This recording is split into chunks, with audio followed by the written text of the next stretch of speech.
আম্মা আমি আমি খাইবার পর টাকা কথা কইলাম খাই না তারপর কথা কব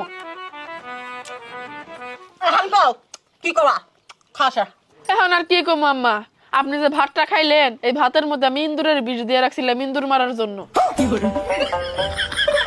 তোর সাথে আমার ব্রেক আপ। लेकिन ये साला कर क्या रहा है यहाँ पे? তোর স্যার আমি কেমনে থাকবো? আমার যে ভালোবাসে না না না, ও একটা ভাইরাস, আমি আরো ভালো ডিজার্ভ করি, কিন্তু ওর মতো ভালো তো আমার কেউ বাসে না, ওই একমাত্র আমার ভালোবাসার মানুষ। না না না, এসব আমার চিন্তা করাই যাব না। আমার জন্য কত পোলারা ওয়েট করতেছে, কিন্তু ওই তো আমার একমাত্র কলেজের টুকরা, ওর মতো আমার ভালো কে বাসবো? ওরা যায় জড়াই তুলি সব ঠিক হয়ে যাবো। না না না না, ওর জন্য ওয়েট করবো না। আমি কালকে বিয়ে করবো, দরকার নেই।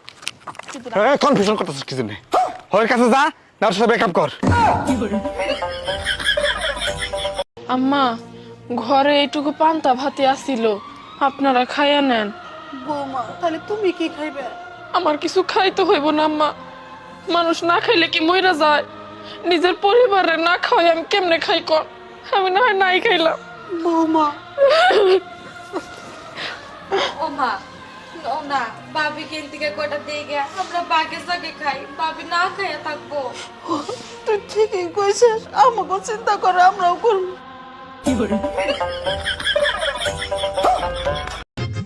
গুরুমা আমার হাত দেখে আমার ভবিষ্যৎ করে দাও না একটু। আগে 100 টাকা দে। এই যে আমি নিয়ে আসছি, আমি জানি তুমি 100 টাকা নাও। সামনে তোর কপালে অনেক দুঃখ, অনেক বিপদ, অনেক কষ্ট। তোর টাকা দিছি আমি হাত দেখার জন্য, তুই কপাল দেখলি কে? টাকা দে।